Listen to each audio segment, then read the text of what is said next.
Et salut YouTube, j'espère que tu vas bien. Ici c'est Hélène de Tarot et Potin et aujourd'hui on se retrouve pour une vidéo d'enquête avec les cartes sur le personnage de Daemon Targaryen. A tout de suite.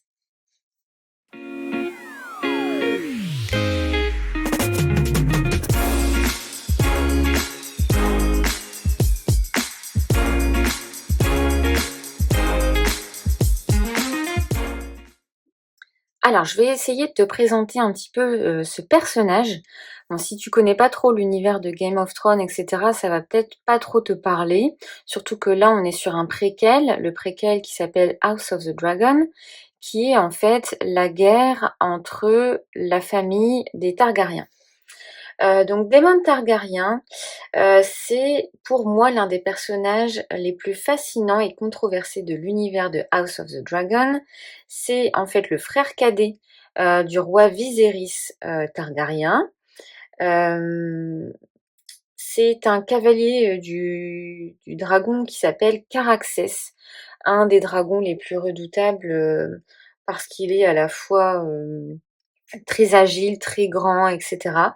Et puis surtout Daemon Targaryen, il est connu pour être un guerrier d'exception, un stratège, un homme assez imprévisible. C'est très fortement marqué, je trouve, dans la saison 1, un tout petit peu moins dans les autres saisons, mais j'avoue qu'il joue un peu de ça pour mettre un petit peu de suspense parce qu'on ne sait jamais trop dans quel camp il va être, etc. À quel moment il va faire une dinguerie qui va renverser toute l'intrigue de la saison.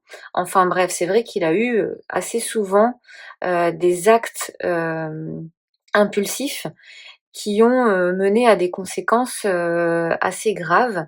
Et donc on l'adore et on le déteste à la fois pour tout ça. En tout cas, il est adulé par certains, répugné, si je puis dire, par d'autres. Hem, il est pas mal craint de ses adversaires, etc., dans les saisons. Il oscille souvent entre l'héroïsme et la cruauté, hein, et on va pas se le cacher. Il est quand même finalement assez loyal envers sa famille, puisque c'est vrai que dans la saison 1, tu comprends très rapidement que, alors je sais pas s'il aurait fait un meilleur, souverain que son frère qui lui son frère qui était sur le trône, hein, Viserys, était, très connu pour son humanité et cetera. C'était pas un grand guerrier, mais peut-être qu'avec Daemon, il y aurait pas eu autant de paix qu'il y a eu avec, Viserys. Mais très rapidement, en fait, on comprend, comment dire? Qu'il aurait aimé, hein, être sur le trône et cetera, et au moment où son frère est assez faible et cetera, où là, il aurait pu revendiquer, on va dire, le trône puisqu'à l'époque, il y avait pas, d'héritier, masculin, en tout cas en âge de régner. Eh bien, son frère lui reste fidèle et il prend même sa défense et cetera. Il va même l'aider. Donc on s'aperçoit qu'il y a quand même un petit côté, humain, chez lui, un grand sens du devoir, de la famille et cetera. Son ambition, son tempérament explosif et son goût du risque font presque de lui un personnage qu'on peut pas enfermer dans une case soit de héros, soit de méchant. Et je trouvais que c'était pour cette, raison-là que c'est intéressant d'aller voir un petit peu ce que les cartes vont dire de son tempérament, de son caractère. Et donc tout ça, c'est ce qui fait la richesse, et la complexité de son personnage, puisque on l'appelle un petit peu le prince rebelle, qui se cache derrière une certaine complexité. On reconnaît un petit peu un homme qui est tiraillé entre la soif de reconnaissance, tu sens qu'il a besoin d'amour, en tout cas moi c'est comme ça que je le perçois. Il y a un certain désir de liberté aussi, de pas appartenir, à un souverain, mais tu vois, d'en faire un petit peu à sa tête. Comme je te disais, il est un peu rebelle, et une quête de pouvoir. Voilà, il est sans cesse à la recherche de quel ennemi il va pouvoir combattre et cetera, quel terrain il va pouvoir, quel royaume il va pouvoir conquérir. Et aujourd'hui, on va essayer de dépasser un petit peu ces apparences et de laisser les cartes nous révéler qui est réellement Daemon Targaryen. Voilà, voilà. Donc, je vais chercher mes cartes.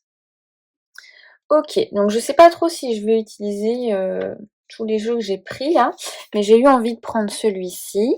Bon, il est trié hein, parce que c'est un jeu que j'ai l'habitude d'utiliser pour mes enquêtes tarot, ce tarot de Marseille là. Et donc en fait, il est divisé en 3, les mineurs, les majeurs et les personnages de cour. Donc je vais voir si je peux l'utiliser dans ce contexte-là, parce que j'ai pas envie de le remélanger. J'avoue, ça me saoule après de retrier derrière. Mais c'est vrai que lui, je l'aime beaucoup pour les enquêtes. En fait, je l'utilise quasiment que pour ça, donc il est un peu paramétré, tu vois, tel un PC. Il est paramétré pour ça, il est programmé pour ça, quoi. Hop, mais en plus, là j'ai fait nimp. Ah oui, ils sont là, mes personnages de cours. Voilà. Hop.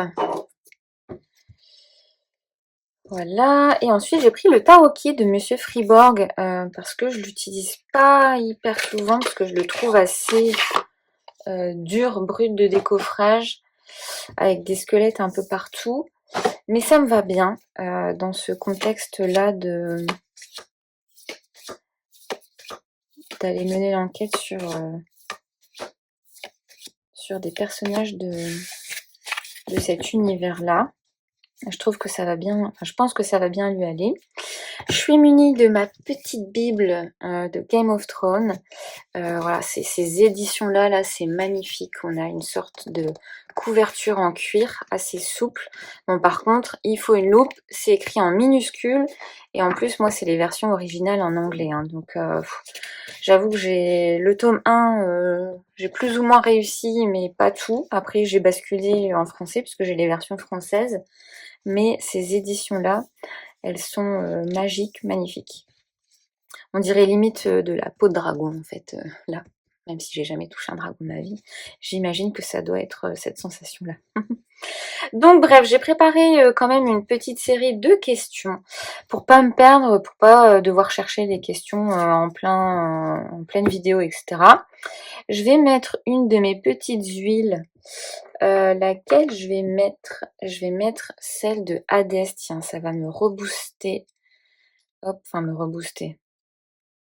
On est sur des odeurs assez fortes et profondes, puisque ça, c'est des petites huiles en fait que j'ai conçues en lien avec les planètes astro. Hein. Tu sais que je travaille beaucoup avec les planètes astro.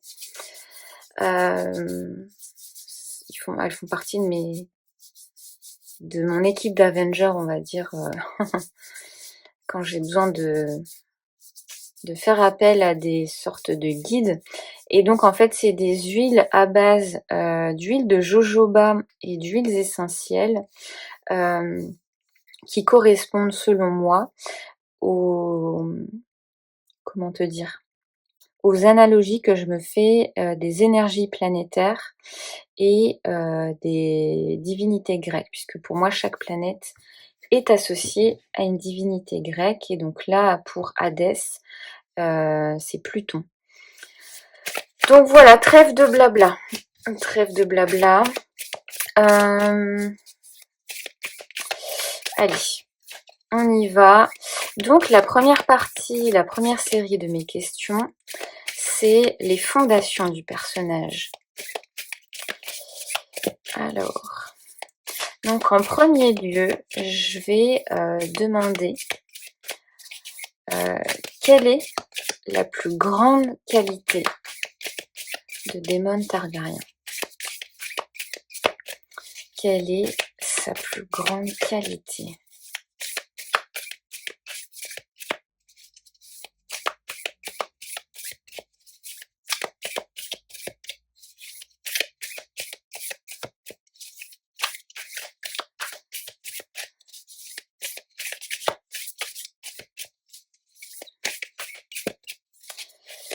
Quelle est sa plus grande qualité?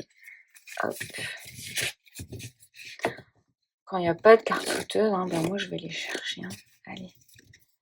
Sa plus grande qualité.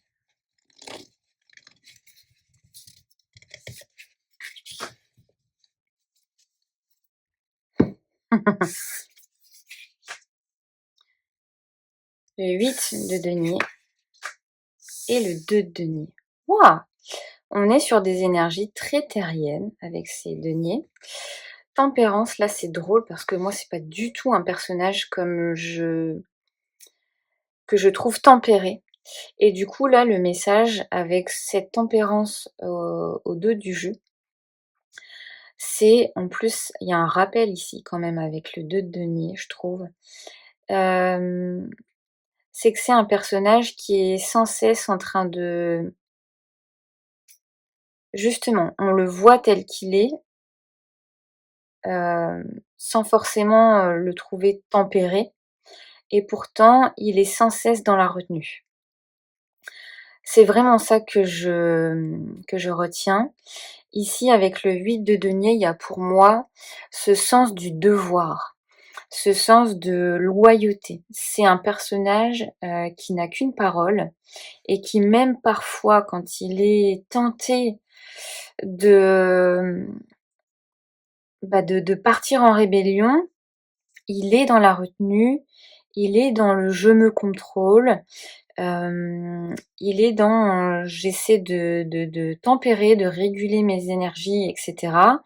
On voit que c'est un personnage qui est dans la retenue, pour la simple et bonne raison qu'il est finalement toujours dans la servitude.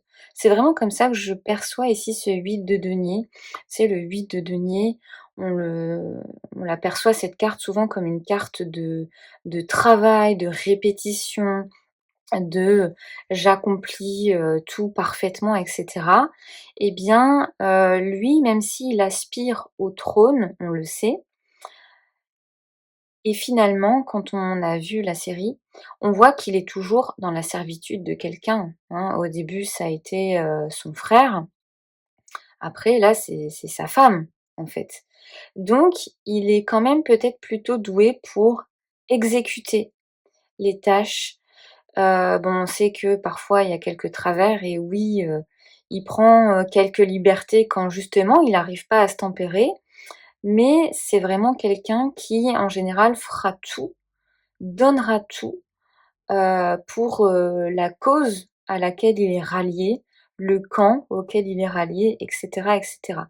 C'est pas quelqu'un qui va revenir, en fait, sur ses décisions et pourtant, c'est vrai que le 2 de denier, c'est une carte de mouvement, mais je dirais que c'est, hem qu'il est sans cesse en compétition en fait entre, son honneur, le fait de servir, sa cause et cetera et son ego qui a envie parfois de prendre le dessus quand il est pas forcément d'accord avec les décisions qui sont prises au-dessus de lui. Donc je dirais que sa plus grande qualité, ouais, c'est cette loyauté, ce sens du devoir qu'ont, les chevaliers, tu sais? Hem, donc finalement, il est peut-être pas fait pour gouverner notre cher démon. On va le voir, au fil des questions.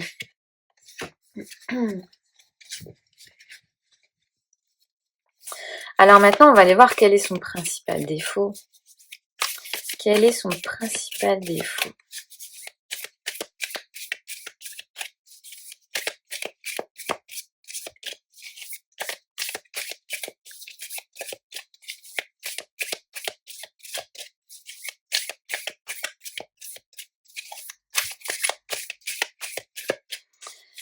Allez mon cher démon, montre-nous tes défauts. Oh puis lui, il a pas peur de montrer ses défauts, mais je pense qu'il montre pas forcément, ses pires défauts. On risque d'être surpris, je pense. C'est un personnage quand même mystérieux, hein, malgré tout. Le joli cavalier de bâton là. Eh oui. Ah oui. Oui, oui, oui, oui, oui.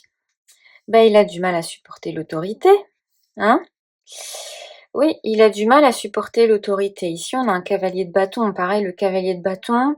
Alors, c'est pas dans le même délire que le cavalier d'épée, mais il y a quand même un souhait de prendre sa route sans forcément, vouloir rendre des comptes à quelqu'un, hein. Il est très indépendant, hein, ce cavalier-là. Heu et puis, ben, cet empereur que je vois comme ça là, bah, je dirais que, il a quand même beaucoup de mal à accepter l'autorité et peut-être pas si surprenant que ça du coup. Hem, je pense finalement qu'il a, aussi, du mal à faire des choix, du mal à faire les bons choix parce qu'il est, biaisé par ses émotions. C'est vraiment quelqu'un qu'on de prime abord, qu'on ne voit pas comme être, un personnage émotionnel et pourtant je suis convaincue, hem, qu'il prend les décisions les plus impulsives sont prises avec, sous le coup de ses émotions, en fait et je pense que c'est pour ça qu'on a cette carte des amoureux ici, qui, qui est un peu comme, bah, une fois que tu es piqué, on peut pas t'arrêter, en fait. Il a tendance à, je dirais que son principal défaut, c'est de prendre les mauvaises décisions, et surtout les décisions qui sont contestées et en désaccord avec l'autorité. Mais en fait, sous le coup de l'émotion, il agit impulsivement pour aller, faire ce qu'il estime être juste en fait, ou en tout cas ce qui est juste pour son point de vue à lui. En fait, il prend pas en compte en fait les conséquences que ça peut engendrer derrière. Donc en fait, il a tendance à agir sans trop réfléchir et puis après, ben, c'est le celui qui gouverne qui doit se débrouiller avec, le merdier qu'il a laissé derrière lui. Donc ouais, un peu trop colérique, trop indépendant, enfin, pas être assez à l'écoute de l'autorité parce que il aime quand même, il a quand même un certain ego qui le pousse parfois à suivre sa route, même si on le voit, il revient toujours vers ses souverains, si je puis dire, parce qu'il est loyal, bah, il n'empêche qu'il est obligé de sortir du cadre, hein, qui lui est imposé. Je vais pas passer trop de temps sur les questions parce que j'en ai quand même beaucoup, sinon je vais devoir en supprimer quelques-unes. Alors, quelle est sa blessure? Tu sais, on est tous atteints par certaines blessures qui font de nous ce qu'on est.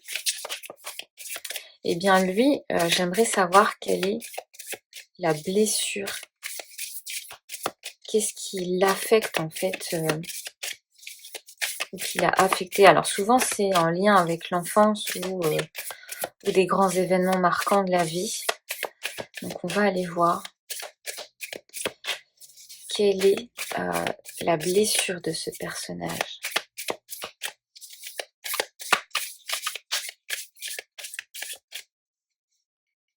La le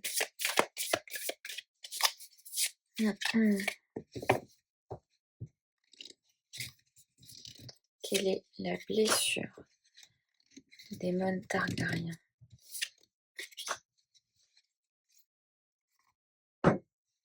Mmh.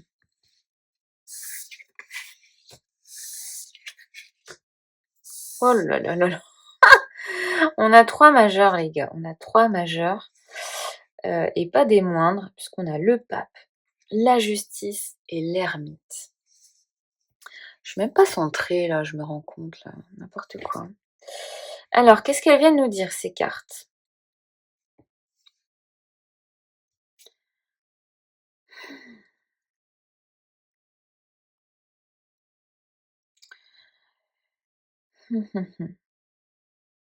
OK.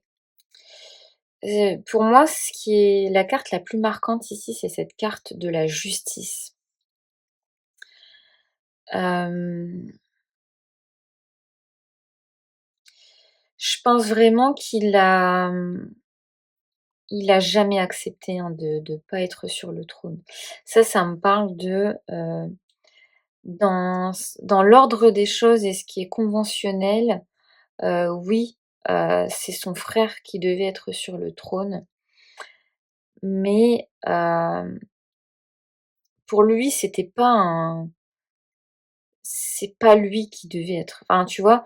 D'un point de vue, oui, c'est son frère qui a été sur le trône par convention, par tradition et cetera, puisqu'on sait que, dans les époques de, monarchie et cetera, c'était toujours le fils aîné, qui devenait roi, parce que il était plus légitime, hein, puisque c'était le premier. Donc c'était l'héritier du trône. Eh bien, on voit que lui, oui, par convention, par tradition et cetera, il a subi ça, mais il voyait son frère comme un faible et son frère a été malade, hein. On le voit dans la saison 1, pour lui, son frère était trop faible, il n'était pas capable de prendre des décisions justes, justement par son côté, trop humain et hem et c'est vrai que s'il n'avait pas été là, Daemon, bah, Viserys, il aurait sûrement pas fait long feu, hein. Parce que, on sait au fil de la série que même les manteaux d'or et cetera, c'est grâce à Daemon qu'ils sont autant engagés parce que lui, il était dans les rues et cetera, avec, les armées et c'est lui qui motivait les troupes et cetera et cetera. Hem, donc pour lui, il était plus méritant. C'est comme ça que je le vois. Il était plus méritant, il était plus apte, parce que son frère était faible, hein, même physiquement, je veux dire, il a été malade, très longtemps, moi quand j'ai regardé la saison 1, je me suis dit: «Mais punaise, à chaque épisode, j'ai l'impression qu'il va claquer, mais il claque jamais le gars». Enfin voilà, je vais essayer de pas trop spoiler pour ceux qui ont envie de regarder, mais je suis un petit peu obligée, mine de rien et donc pour moi, c'est cette blessure-là, c'est cette blessure, d'injustice, qu'il a ressentie, tout au long de sa vie. Hem, alors on va le voir peut-être après. Est-ce que c'est pas pour ça finalement qu'il épouse Rhaenyra? Est-ce que c'est pas pour lui un moyen, d'accéder au trône, d'une autre manière? Mais en tout cas, c'est, clairement une blessure d'injustice, parce que pour lui, il avait amplement prouvé, qu'il méritait d'être à la place, de son frère. Bon, sans grand étonnement pour l'instant, mine de rien. Quel besoin cherche-t-il à combler, pardon? Quel besoin cherche-t-il à combler? Elle a voulu sortir, hein.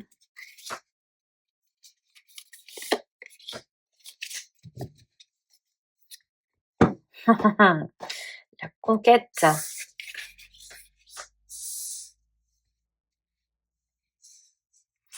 Ah bah oui, oui, oui. La reine de denier. La reine de denier avec un 7 de bâton et un 2 de bâton. Bah, il a besoin d'aller au front lui, clairement. Clairement, en fait, j'ai pas eu mon trône, eh bien, je vais aller chercher ailleurs les, je vais aller chercher un moyen de me combler autrement, en fait. C'est, je vais m'enrichir autrement et du coup, c'est le besoin de conquête, hein, clairement. Un set de bâton, on le voit, hein, c'est tenir sa position, défendre ses idées et cetera. Hem, y aller, sans trop se préoccuper de ce qu'on va y laisser, hein, finalement, parce que souvent le set de bâton, on y laisse quelques plumes. Et le 2 de bâton, c'est clairement la conquête. En plus, on a une planète ici, entourée des 2 bâtons. Eh bien, lui, voilà, il a besoin de remporter des victoires, de, de s'enrichir par, les conquêtes, en fait, c'est un peu ici, je vais prouver ce dont je suis capable, jusqu'où je suis capable d'aller. Hem, jusqu'où je vais réussir à gagner, jusque quand je vais réussir à gagner finalement. Et cette reine de denier, pour moi, c'est clairement, la possession matérielle. Les c'est peut-être aussi, peut-être qu'il a pas eu, je connais pas trop, l'enfance, des 2 frères, mais il y a peut-être eu un manque de stabilité au niveau de la mère et cetera, hem, qui le pousse justement dans ce, comment te dire ça? Qui le pousse à constamment être dans la démonstration, dans la preuve, puisqu'en plus avec les bâtons, là, on est vraiment sur les choses physiques et cetera, sur, l'élan vital, tu vois? Donc j'ai l'impression qu'il y a eu comme un manque de soutien pardon, maternel. Hem, il y a eu un manque de quelque chose avec, cette reine de denier-là. Hem, peut-être qu'elle lui a mis aussi beaucoup de pression, beaucoup plus de pression. Je sais pas, je connais pas leur enfance, hein, comme je te disais, mais peut-être que devant un frère, qui était censé être sur le trône et qui était, qui était un gentil et cetera, peut-être que, sa mère l'a poussé justement à être capable de défendre son frère, tu vois? Donc il y a c'est comme si je sentais ici que, hem, OK, ton frère aîné sera sur le trône, mais toi, tu seras son bouclier, tu seras son guerrier, tu seras, celui, qui va empêcher, les ennemis de détruire tout ça, en fait. J'ai l'impression qu'il a été comme conditionné à ça, en fait. Quelle est sa plus grande peur? Mmh, ça, c'est intéressant aussi pour comprendre un personnage. Quelle est sa plus grande peur? Il y en a 2, même 3. Quelle est sa plus grande peur?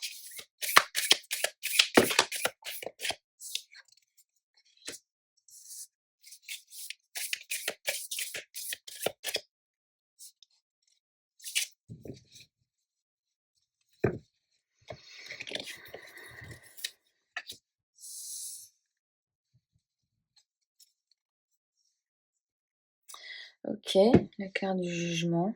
Mmh. Alors, donc on a une reine de bâton avec un 9 de denier et la carte du jugement. Intéressant cette combinaison, je l'ai jamais eue, hein. Mmh, sa plus grande peur.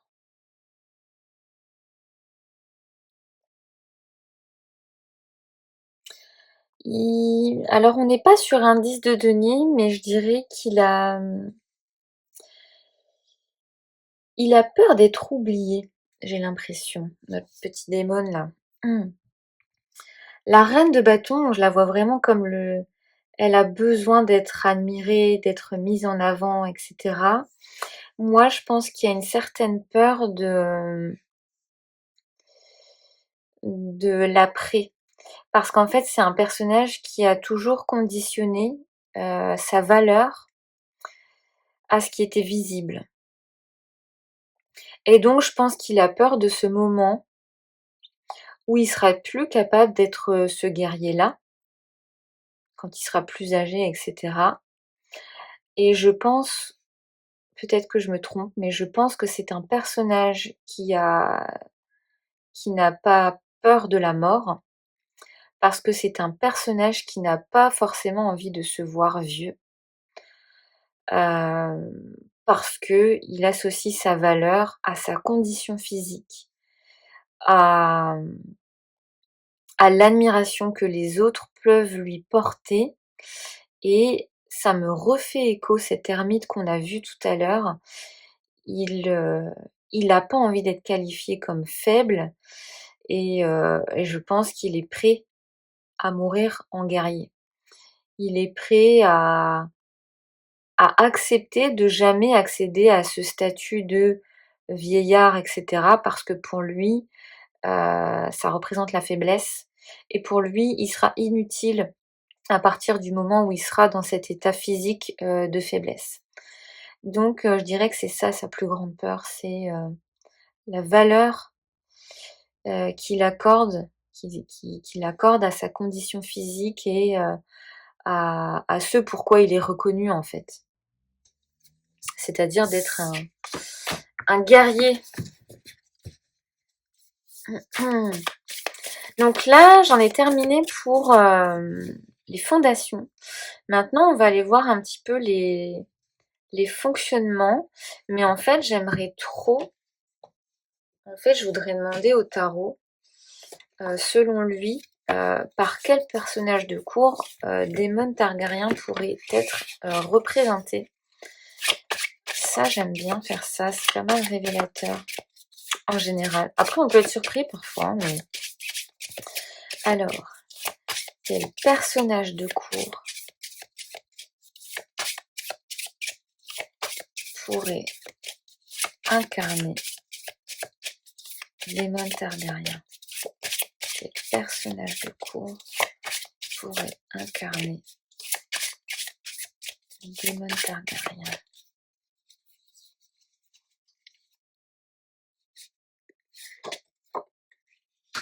Waouh! Une reine d'épée! Moi, je lui aurais forcément associé un cavalier. Je lui aurais pas mis un roi, je lui aurais mis un cavalier, honnêtement. J'aurais mis un cavalier de bâton ou un cavalier d'épée. Mais ici, c'est intéressant d'avoir une reine d'épée parce qu'on voit qu'il sait quand même faire preuve peut-être de discernement. Il y a quand même une partie émotionnelle en lui, comme je te le disais, tu vois, parce que c'est vrai que bah, la reine, toutes les reines sont attribuées à l'élément eau.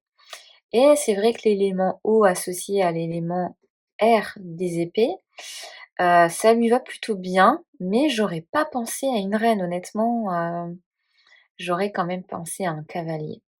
Mais ça me fait sourire parce que du coup je me dis qu'il a quand même un petit côté, c'est vrai, émotionnel et en fait je suis contente par exemple de pas voir un roi parce que c'est vrai que ça fait un petit peu écho, au premier tirage dans lequel j'avais la sensation qu'il était bon pour servir et bon, je veux pas être, misogyne ou mais là on parle de l'époque, alors médiévale un petit peu et bah, les reines, elles dans l'époque médiévale, elles sont quand même là pour servir le roi et du coup, j'aime le voir en position de reine parce que, il a servi son frère et maintenant il sert sa femme et en fait, on le voit ici en tant que serviteur, mais en tant que serviteur qui prend les armes et ça, du coup, c'est super intéressant. Ah, j'adore ce tirage, vraiment. Hop, je vais le mettre ici, tiens. Daemon Targaryen, notre reine d'épée. Donc maintenant, on va aller voir un petit peu le fonctionnement. Comment est-ce qu'il... Enfin, pourquoi il agit comme ça, etc. On va aller voir un petit peu tout ça. Quelle est sa principale source de motivation?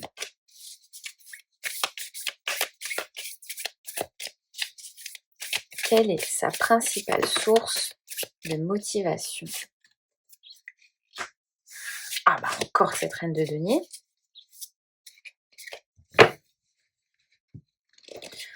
Encore cette reine-là, associée à l'as de denier. Bon, alors là, j'ai plus trop de place, elle est immense cette reine d'épée là. Je vais la mettre là. Hop. Donc, reine de denier, as de denier, rien que ça. Et le 4 de coupe. Hmm. Bah, sa principale source de motivation, c'est d'aller chercher, hein. On retrouve encore un peu cet esprit de conquête. En tout cas, il fuit l'ennui. C'est un personnage qui déteste la routine, hein, ça c'est clair. Lui, il est stimulé par, Alors j'allais dire la recherche de trésors parce que ces tests de deniers, c'est un petit peu comme ça que je le vois ici. Mais il cherche à combler quelque chose, tu vois? Alors du coup, les richesses, mais bon, il est pas à plaindre, donc je suis pas sûre que ce soit ça que les cartes veulent nous dire ici. Hem, je regarde si j'ai pas un petit oracle pour compléter le tirage, pour mieux comprendre. Bon, je suis allée chercher mon petit, Burning Serpent Oracle. Donc c'est un petit Lenormand. Qui va m'apporter quelques éclaircissements ici. En fait, cette reine de denier, pour moi, elle fait encore écho à la famille. Il y a vraiment un besoin de se sentir appartenir à la famille, j'ai l'impression. Mais oui, l'arbre, ok.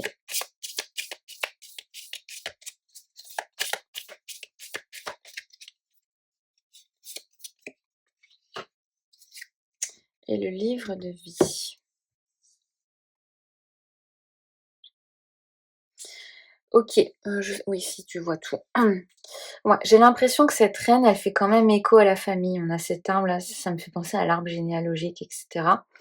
Il y a sa source de motivation, c'est de se créer l'opportunité de venir en aide à sa famille parce qu'il y a quand même toujours ce sentiment de pas être reconnu, de pas être totalement accepté pour qui il est vraiment, etc.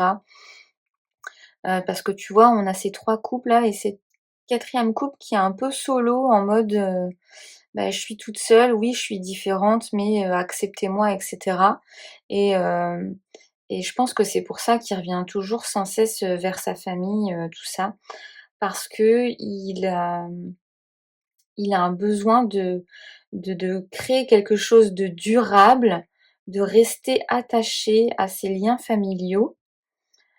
Et du coup, il se crée des opportunités pour leur être utile, et cetera. Et je pense que c'est pour ça qu'il est toujours, prêt à sortir les armes, à y aller, et cetera. Ce fort esprit de conquête, il est en fait certainement lié au fait d'être intégré à part entière comme un membre de la famille, et de combler un petit peu, bah, le rôle qu'il a toujours voulu jouer, dans les décisions du roi, et cetera. Pour moi, il y a un peu de ça. Alors, qu'est-ce qui lui donne de l'énergie? Qu'est-ce qui lui donne de l'énergie?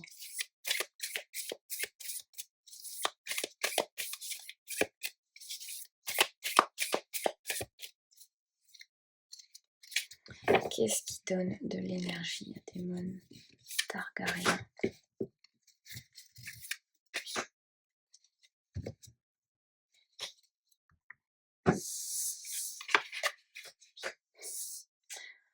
On retrouve ce 4 de coupe.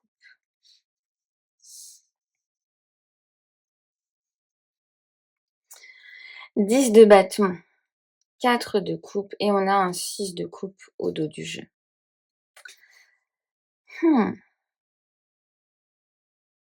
C'est fou parce que on a sa source de motivation qui est je veux à la fois me différencier et être acceptée au sein de la famille. C'est aussi ce qui lui donne de l'énergie. Donc ça reste très cohérent. Et le 10 de bâton, bah, c'est les situations complexes, difficiles, physiquement difficiles.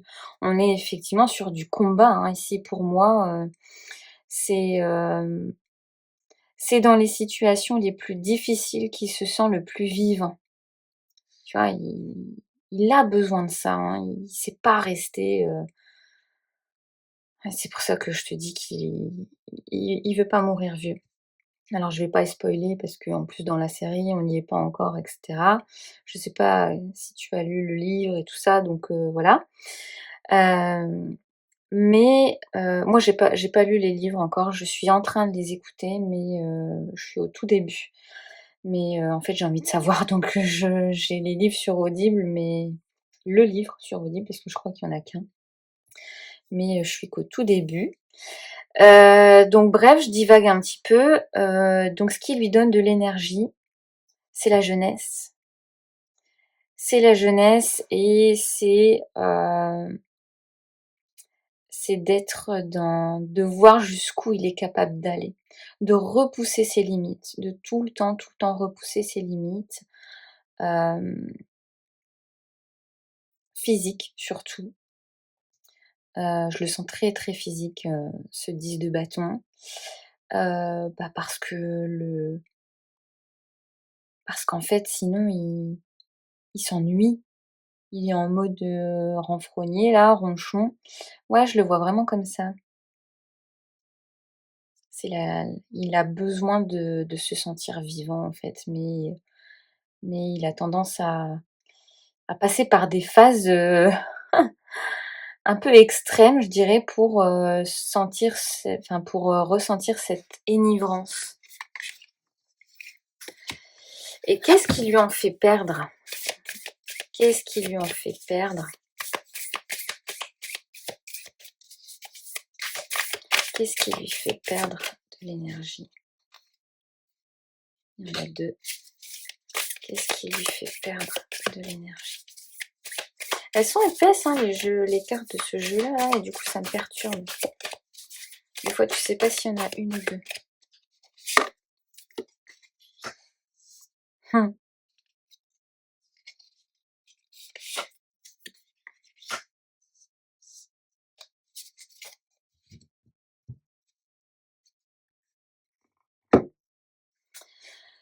Qu'est-ce qui lui fait perdre de l'énergie? Les paroles qui ne servent à rien, les longs discours, Ouais, c'est pas son truc. C'est pas son truc de tergiverser pendant 15 ans. Autant le valet d'épée, il peut faire un monologue pendant 10 ans en saoulant tout le monde sans s'en rendre vraiment compte. Lui, c'est pas son truc. Euh, il est pas... tu vois, il a du mal à prendre des temps de repos. C'est vraiment ça que j'ai encore, hein, tu vois. Ce valet d'épée, ce 8 de coupe, c'est je ne m'arrête jamais. Ce qui lui fait perdre de l'énergie, c'est quand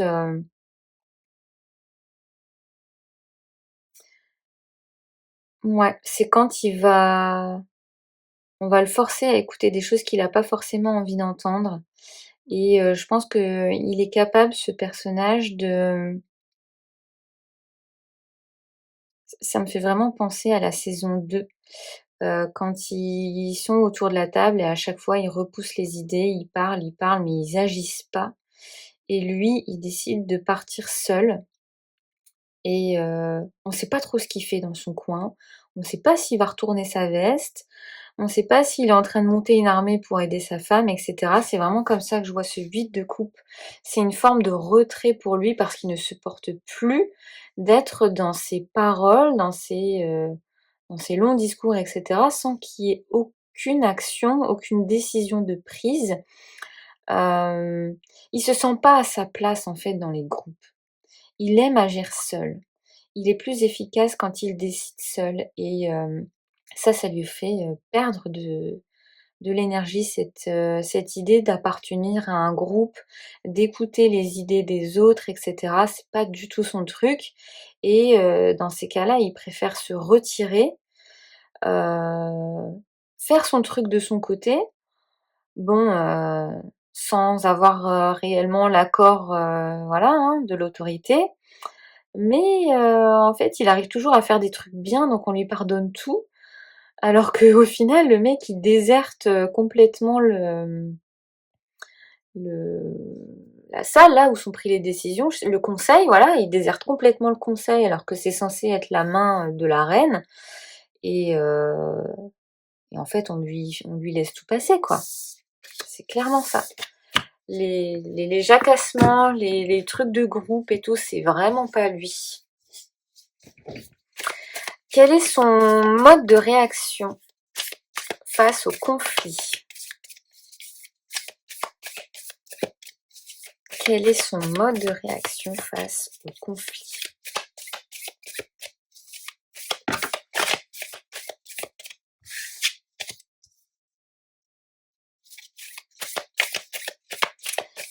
Alors, son mode de réaction face au conflit. Et c'est là qui veut venir.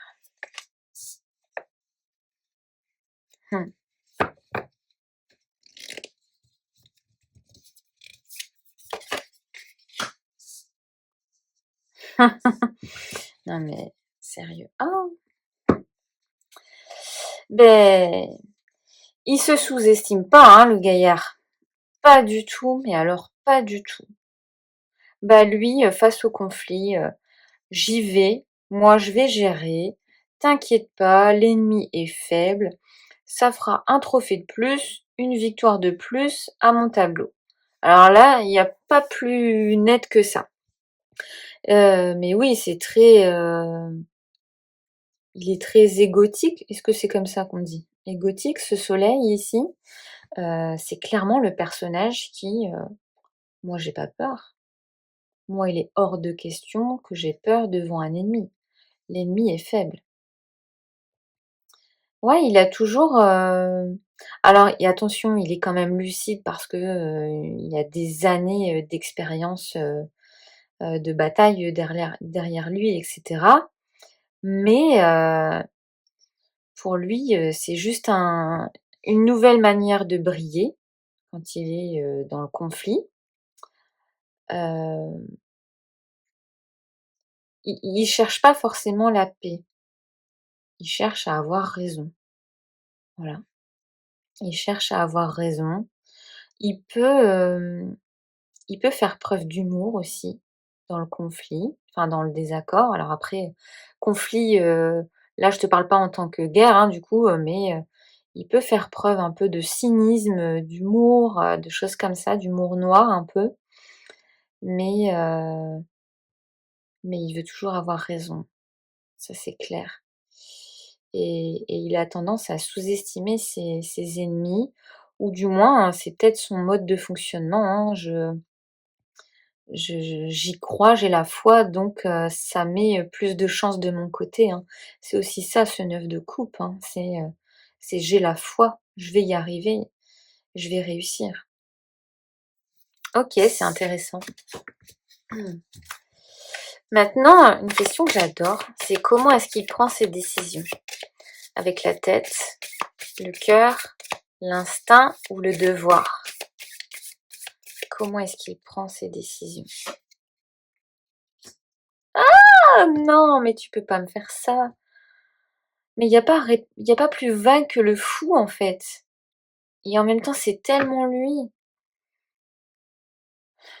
Là, la réponse, clairement, c'est bah, ça dépend, en fait. Ça dépend de la situation. Moi, j'ai pas de règle, en fait.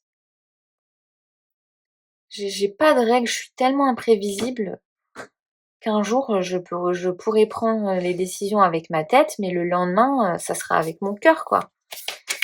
Ah, sérieux? J'avais tellement envie de savoir. Allez, je triche un peu, je prends une carte pour compléter. Le valet de bâton. On est sur l'instinct quand même, hein. Et c'est vrai que le fou, il y a quand même une part très instinctive, hein, même primitive, je dirais. Heu, mais ça dépend. Il est tellement imprévisible. Je penche quand même plus sur l'instinctif. Fou, enfin mat plus, bâton, c'est l'instinct, c'est l'instinct. La tête, ça aurait été les épées, le cœur, les coupes, le devoir, les deniers. Voilà. On a vu quand même qu'il avait le sens du devoir, mais lui, il est instinctif. Je pense qu'il utilise, l'expérience qui s'est fait. Il est jeune, on le voit, mais il y a tellement de vécu. Ouais. Ah j'adore, j'adore, j'adore. Maintenant, on va aller voir un petit peu ses relations. Au niveau de ses relations, enfin ses parties émotionnelles, et cetera, et cetera. Quel masque montre-t-il aux autres? Tu vois, quelque chose qui montre, mais qui est un masque, et ben c'est quoi chez lui?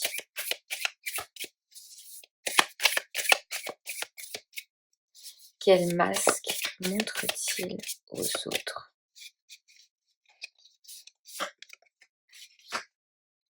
Hmm. Encore ce 8 de coupe. Ah, je te disais qu'il y avait des parties émotionnelles. Je te le disais. Hmm. Ce qu'il montre, eh bien, c'est pas grand-chose. Justement, pas grand-chose. Et je pense que justement ces périodes de retrait-là, c'est quand il a tendance à ressentir, quand il y a sa sensibilité qui ressort. Le 4 de denier, je le vois vraiment comme c'est le gars qui se met un bouclier, hein. C'est, le gars qui laisse rien transparaître. Heu, pour rentrer dans ces 4 deniers, dans son intimité, c'est très, très rare. On ne sait jamais trop ce qu'il ressent, ce qu'il pense, il s'exprime peu, hein, on le voit par les mots, en tout cas, il s'exprime peu et quand il se sent vulnérable, je te le disais, bah, il quitte le navire. Il quitte le navire parce que, je pense que c'est un personnage, qui n'a jamais réellement appris à exprimer ses émotions et encore moins à les montrer.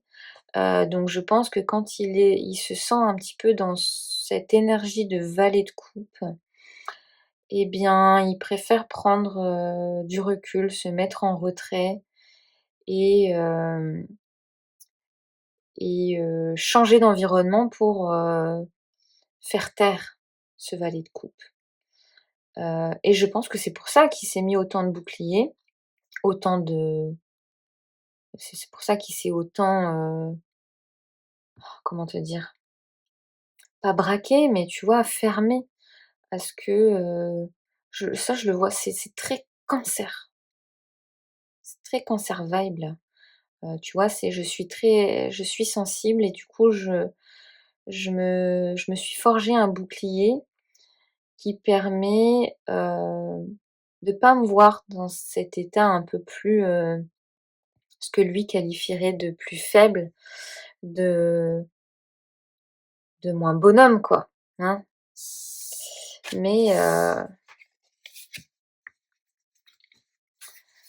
Mais en fait, je pense que ça cache, beaucoup d'inquiétudes pour les gens qu'il aime, en fait. Comment aime-t-il? Comment aime-t-il? Ça, c'est intéressant de voir.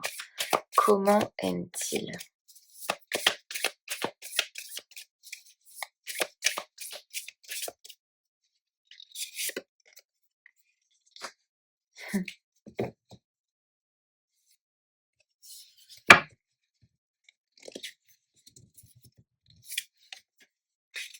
Waouh!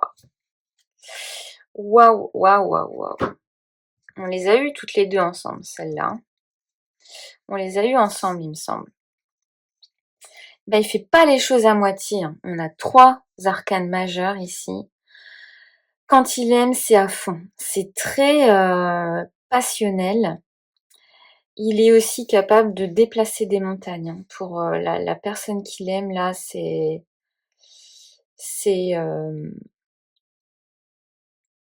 ouais, c'est très, très puissant, je trouve. Il est capable d'aller au front pour les personnes qu'il aime, de remettre ses convictions en question, de ouais, c'est clairement ça. Chariot, jugement. Je suis capable de tout remettre en question et bien là, les gars, je suis obligée de dire que quand il aime, il est capable de ployer le genou, de servir sa reine et bah, d'écouter ses conseils. Alors après, on verra dans la suite de la série et cetera, mais pour on verra si ça tient dans le temps, c'est ce que je veux dire. Mais clairement, il est capable, Ben, en fait, on le revoit encore, hein, le fait que, il est le bras armé de. Le chariot, c'est très passionnel, hein, c'est un coup je vais être à fond et puis après je vais repartir et puis, ouais, c'est très, ouais, ouais, je la sens très passionnelle. Pourtant, normalement, c'est une carte qui est représentée par le Cancer, hein, la carte du chariot, mais là, je la sens, ouais, vraiment très passionnelle et capable d'oublier le reste, en fait. Le monde n'existe plus et pourtant, j'avais tendance quand même à le voir comme un personnage indépendant, puisque, bah, quand il prend ses fuites et cetera, là, c'est vrai que c'est hem, de quoi a-t-il besoin pour se sentir aimé? De quoi a-t-il besoin pour se sentir aimé? La vidéo, elle va durer longtemps, je suis désolée. De quoi a-t-il besoin? Oh,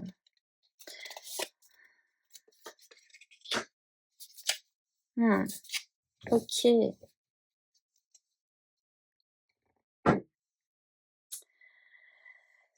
Il a besoin d'énormément de preuves d'amour, notre démon. Ouais. Il a besoin de il a besoin d'énormément de démonstrations. C'est fou, hein, ce cavalier de il a besoin d'être courtisé quand même, tu vois? Je le sens vraiment comme ça. Ouais, il a besoin d'être admiré aussi, hein, avec ce 9 de denier. Il a besoin, ouais, de sentir qu'il plaît. Ouais, c'est dingue ça, j'aurais pas cru, ça fait très, normalement ça j'imagine plus ça des attentes d'une femme, tu vois ce que je veux dire? Mais il aime être au centre de l'attention, hein, avec ce 9 de denier. Il aime être, comment dire? Comment je pourrais dire ça? Il aime qu'on prenne soin de lui, qu'on lui accorde, du temps et cetera. Mais à la fois, le 9 de denier, c'est aussi l'indépendance. Donc il a besoin de démonstration, mais il a besoin aussi, que l'on accepte cette part très indépendante de lui, cette part d'imprévisibilité aussi avec le magicien. C'est «Fais-moi confiance.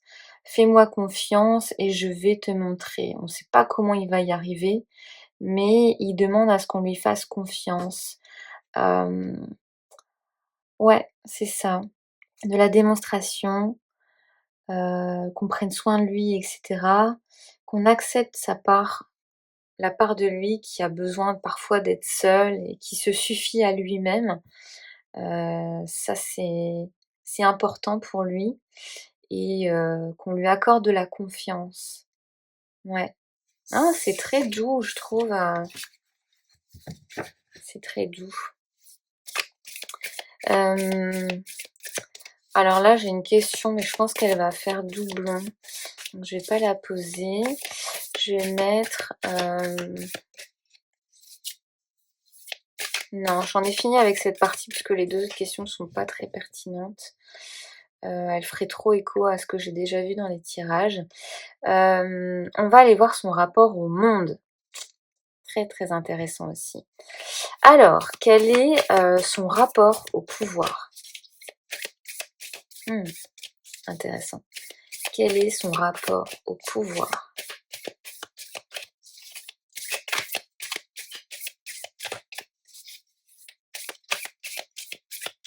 Son rapport au pouvoir. On l'a déjà vu un peu aussi, hein, finalement, mais OK. L'étoile. Le 6 d'épée. OK. Non, bah, c'est tout en fait. Hop, 5 d'épée. Oh, j'adore. Devise romaine. Alors, étoile, 6 d'épée, 5 d'épée. Mmh. Hem, Là, j'ai l'impression que c'est lui qui parle en mode, il a tendance à voir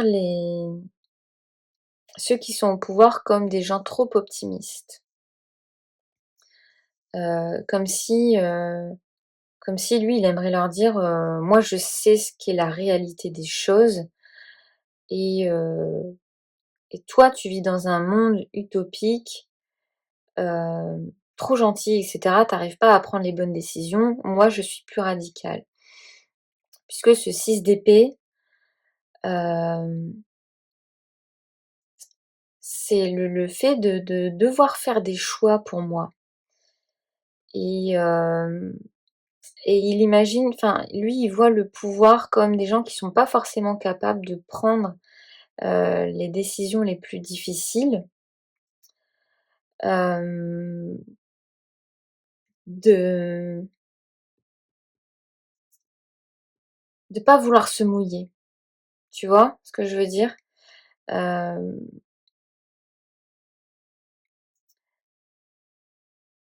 ouais, attends, je vais compléter avec un petite carte de Lenormand pour voir.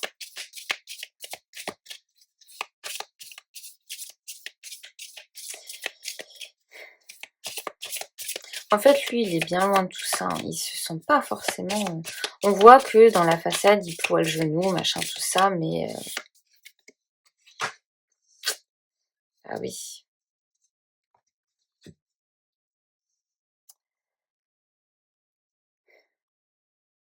Il fait genre qu'il se soumet quand même, hein.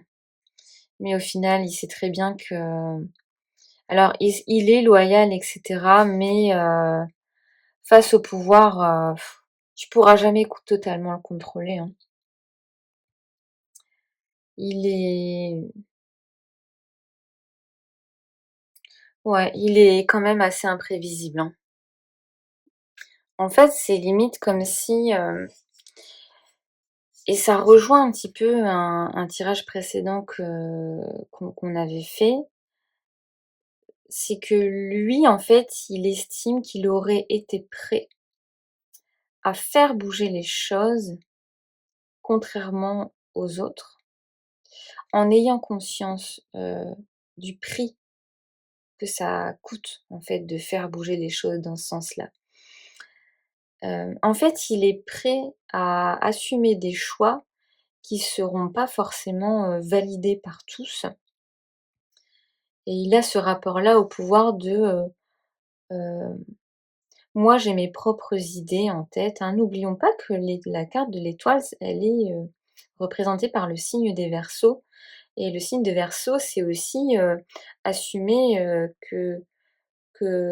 assumer son originalité, peut-être sa marginalité un petit peu dans le sens où, on pense pas de la même manière que les autres et hem et lui, ouais, c'est comme ça que je la vois, moi j'ai ma propre vision du pouvoir qui est peut-être un peu décalée par rapport à celle, dont vous avez l'habitude, au moment de House of Dragon en tout cas et je suis prêt à faire bouger les choses tout en ayant conscience du prix que ça coûte, de devoir faire, des choix parfois peut-être, difficiles et cetera.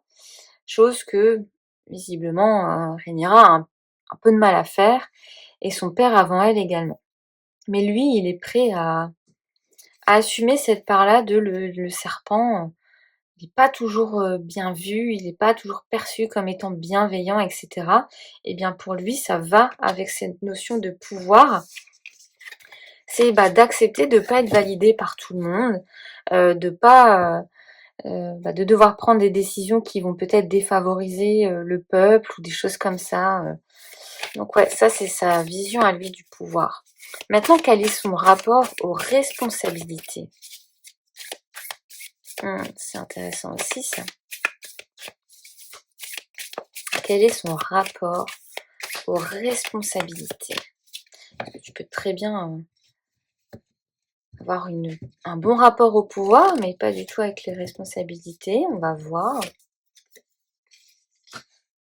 Mmh, Ouais, tu vois? C'est bizarre, hein? C'est un 6.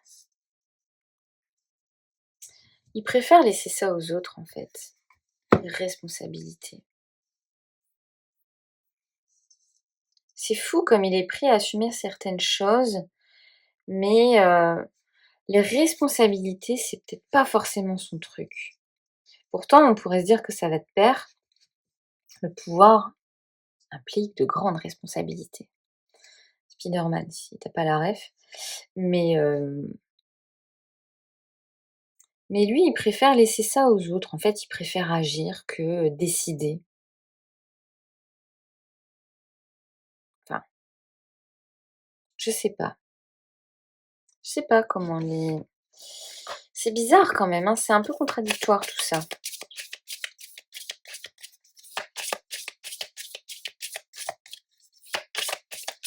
Son rapport aux responsabilités.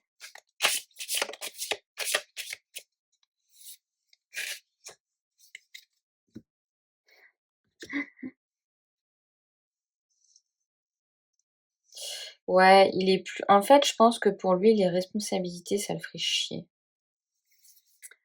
Ça le ferait chier. Il aime être au pouvoir, mais en fait, il aurait pas les épaules pour assumer le quotidien. C'est ce que j'ai ici. Il aurait pas, comment dire? Avec ce 6 de denier, il aurait pas, je sais pas comment dire ça. Il aurait pas, l'intelligence humaine, on va dire, pour être à l'écoute des autres, hem, pour faire des choix qui vont dans leur sens à eux et pas dans son sens à lui. Hem, ouais, je le vois pas du tout, en fait, dans le quotidien. Lui, son truc, c'est d'être à l'extérieur et cetera. C'est pas d'être dans son royaume et de prendre les responsabilités d'un roi et cetera. Je pense qu'il aurait vraiment pas aimé ça, en fait. C'est un peu comme si, en plus, je pense qu'il s'en rend compte petit à petit, mais ici, j'y vois comme un personnage qui se voile un petit peu la face. Je pense qu'il aurait aimé être, sur le trône juste pour pas qu'on lui dicte ce qu'il a à faire. C'est comme ça que je le vois. Hem, quelle valeur ne trahira-t-il jamais? Quelle valeur ne trahira-t-il jamais? Je vais devoir écourter parce que la vidéo va durer super longtemps. Quelle valeur ne trahira-t-il jamais?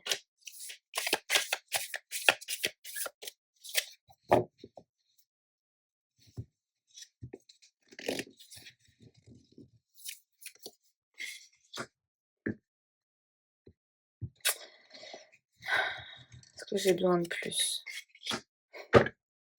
Je fais ça et je les prends au hasard, hein. Mais what? Mais c'est pas possible. C'est un truc de dingue. Bah, visiblement, il trahira jamais sa femme. Bon, spoiler, il a un petit peu déjà fait quand même, mine de rien. Bon, c'est qu'un petit mensonge, mais bon, on sait très bien les petits mensonges dans cet univers jusqu'où ça peut aller, hein, voilà.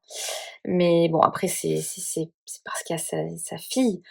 Non, mais il trahira jamais sa famille, en fait, ouais. Pour moi, il trahira jamais sa famille. L'avenir me le dira quand je vais écouter le livre. Peut-être que je vais avoir des surprises, mais non, les personnes qui font vraiment partie de son cœur, de sa vie, il peut pas les trahir. On est censé parler de valeurs, mais son honneur, en fait, là, c'est son honneur quand même qui parle. Pour moi, il ne trahira jamais son honneur. Tu vois, c'est celui qui se fait... quand il se fait... si un jour il est prisonnier, ben jamais il se soumettra, quoi. Jamais. Intéressant. Je vais m'arrêter là, je pense. Je regarde la suite de mes questions, là. Alors... On a déjà fait pas mal le tour, là. Non, après, ce que j'aimais bien aussi, c'est de faire un petit truc fun, drôle, avec les cartes mineures. Hop. Voilà, elles sont là. C'est que j'aimerais... Alors, le truc, ça va être de donner quelques notes, en fait. Des notes sur 10. On va aller voir ce que les cartes veulent nous dire. Ça peut être marrant de jouer avec les numéros. Je voudrais connaître la note de sa puissance militaire. Allez. Quelle est sa puissance militaire? 7 sur 10. C'est pas mal. C'est pas mal du tout. Bon, même si là, si tu regardes la saison 3 en ce moment, bon, c'est un peu la dèche. L'influence politique. A-t-il une grande influence politique?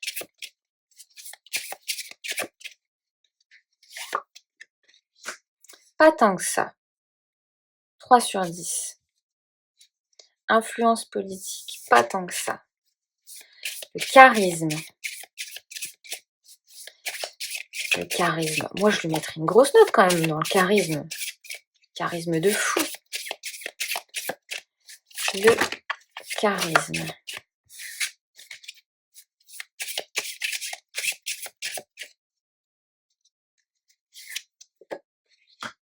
Bah oui, bien sûr, 10 sur 10. Carrément. La loyauté. La loyauté.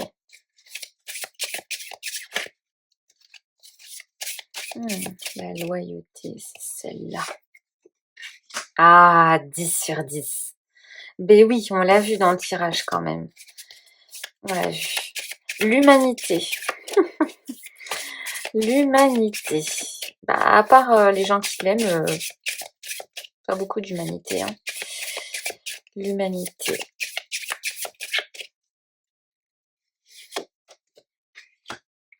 Deux sur 10.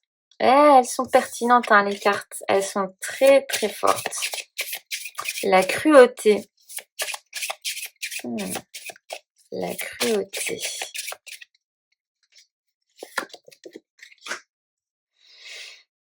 Bah oui. Et oui, oui, il est quand même hardcore, hein, quand même, notre cher démon. Donc un petit 7 sur 10 pour la cruauté. Je suis même étonnée qu'il n'y ait pas un peu plus, mais... L'intelligence. L'intelligence.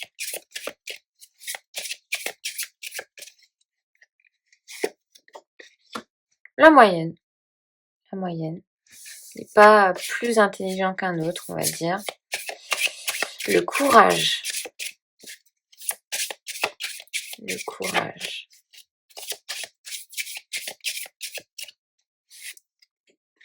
Oh, bah là, je suis étonnée quand même. Il est courageux, notre démon, là.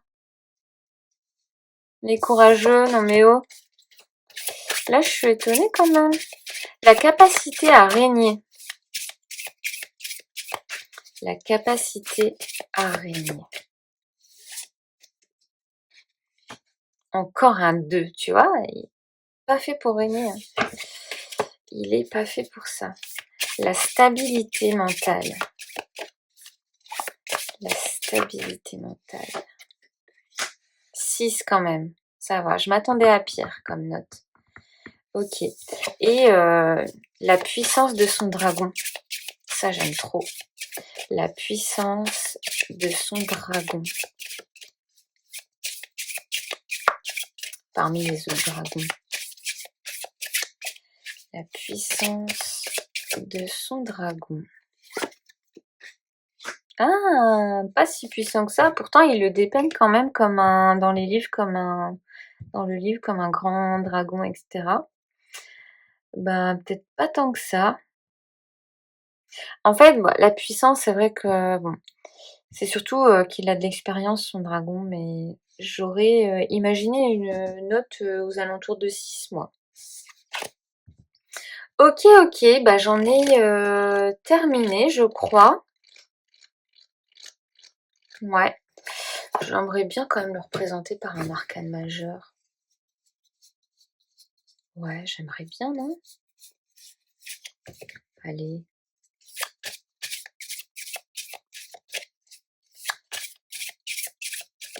Quel est son arcane majeur?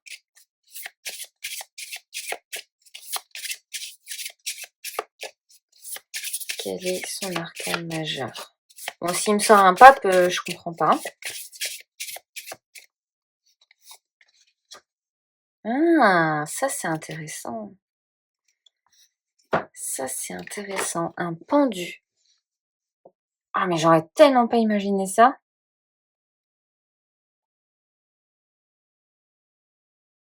Un pendu. Ok, bah comme quoi on peut être surpris, hein, n'est-ce pas? Donc voilà, j'espère que cette petite étude du personnage t'a plu. Moi, si ça t'a plu, bah, n'hésite pas à me le dire. Peut-être qu'on pourra s'en faire d'autres. Alors, soit de cet univers-là, soit d'un autre univers. Moi, ça me va aussi, hein. Je suis assez calée en séries, films, etc. Même si moi, je regarde pas tout, hein, j'ai pas toujours le temps. Et puis, j'aime pas tout non plus. Mais j'ai adoré étudier ce personnage fascinant. Allez, je t'embrasse et je te dis à bientôt. Ciao, ciao!